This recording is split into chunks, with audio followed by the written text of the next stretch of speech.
Hey guys, it's Rahim. Welcome back to the channel. If you're new to the channel, smash the subscribe button because I talk about property investment, personal development, and how to gain financial freedom. In this video, I'm going to share with you something very close to me that really stopped me from starting my investment. 2008. I sat with my uncle talking about businesses, entrepreneurship, and how amazing the UK was. And I said to him, I want to get into property. I really want to invest in property. I want to be a landlord. He turned around and told me, do you have £200,000? Do you have £300,000?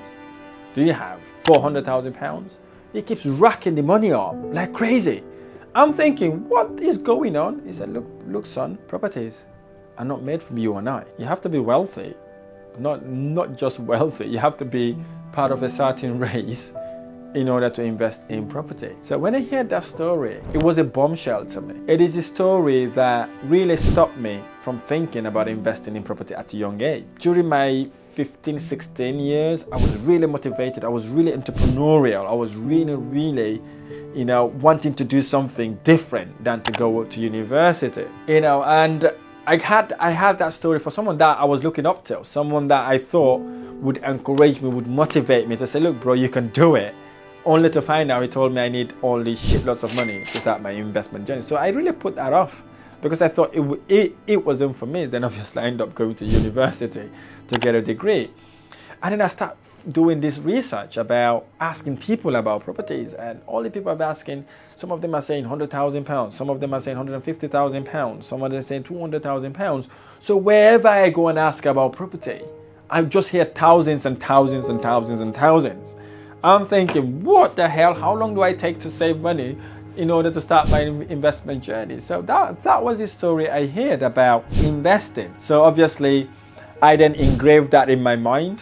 I believed in it because the people I was asking are people that are older than me, not just older than me, but I thought they're more experienced than me as well. So I rely on their advices, and I thought they could only give me the best advice, and they could give me advice that is very good for me. So most of them said, look, bro, I think the best thing you could do is to finish your university degree. You're very clever, you're very smart, you're doing accounting and finance.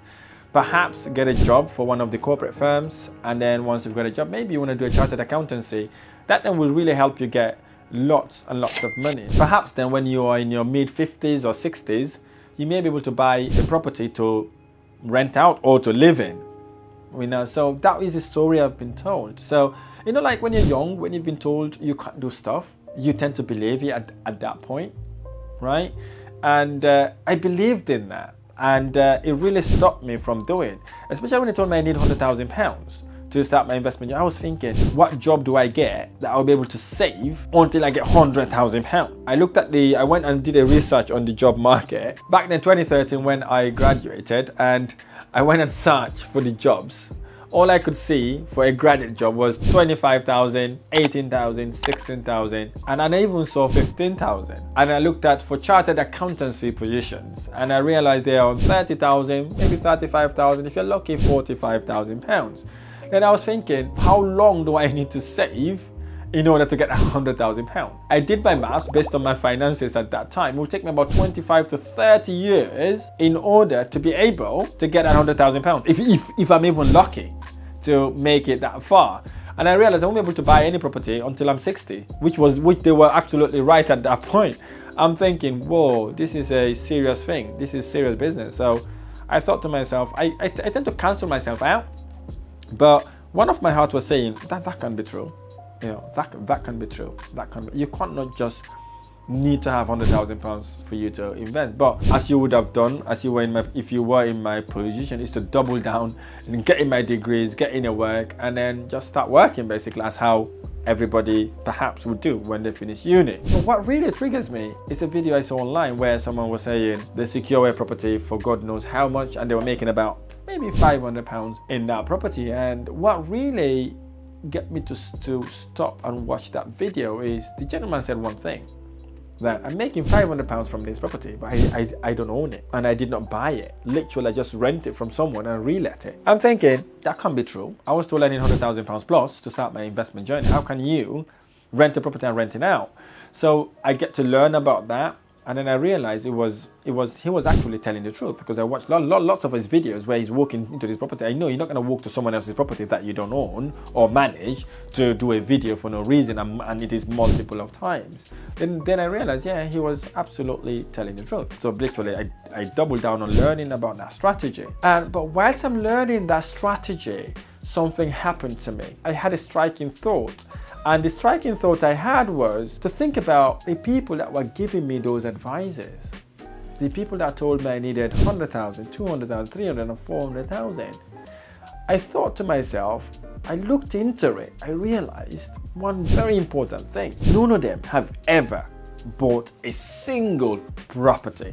None of them own any house. And then what I've realized was, when I further tried to dig in, was that they got these advices from someone who advised them the same. And when I look at 2 or 3 generations back, or advices back, I realized these advices were coming from people that have never bought a house in their entire life, people that have never known about investment, people that have never thought about investment. And I was literally listening to those people because I was young and inexperienced. I thought these people know what they're talking about, only to realize they didn't know what they were talking about. They were only telling me what they've been told when they were young, and they believed in it, and they never end up even finding out. So now I'm going to tell you what was wrong about the advice.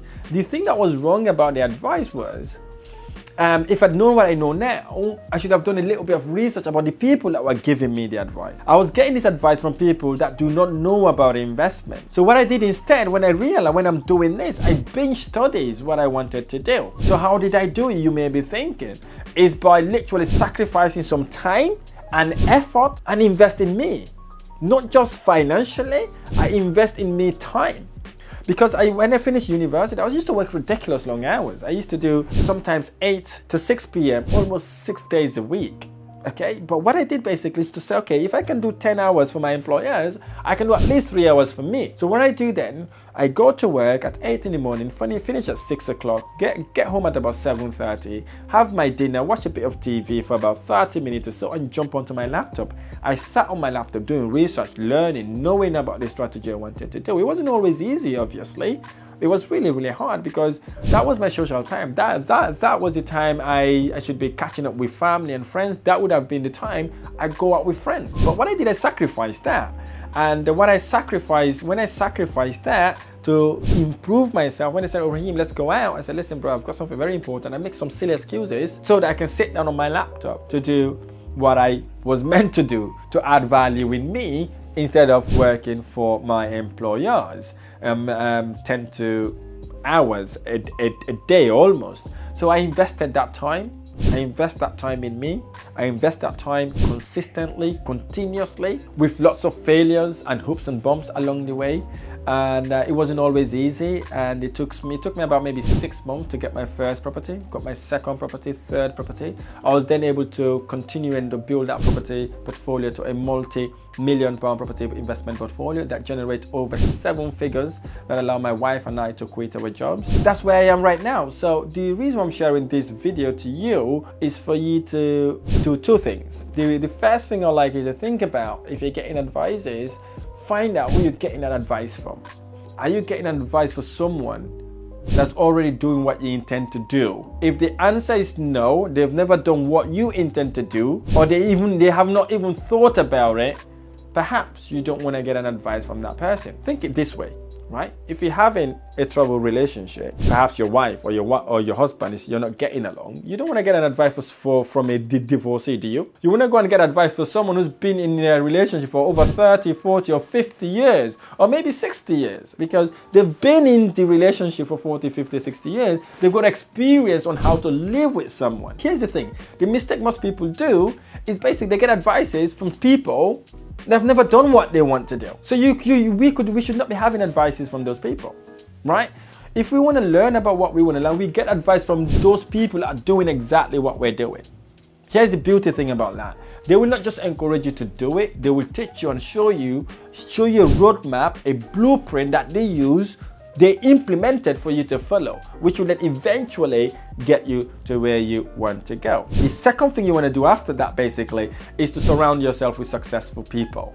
Right? Surround yourself with people that are doing exactly what you want to do. You would have the belief mindset, and that belief mindset is what gets you to expedite your process to the next level, to the unbelievable level that you would have ever dreamed of. So I really hope this video has been helpful. If this video has been helpful, smash the like button below, subscribe to my channel for more amazing videos. I look forward to sharing the next video. Thank you.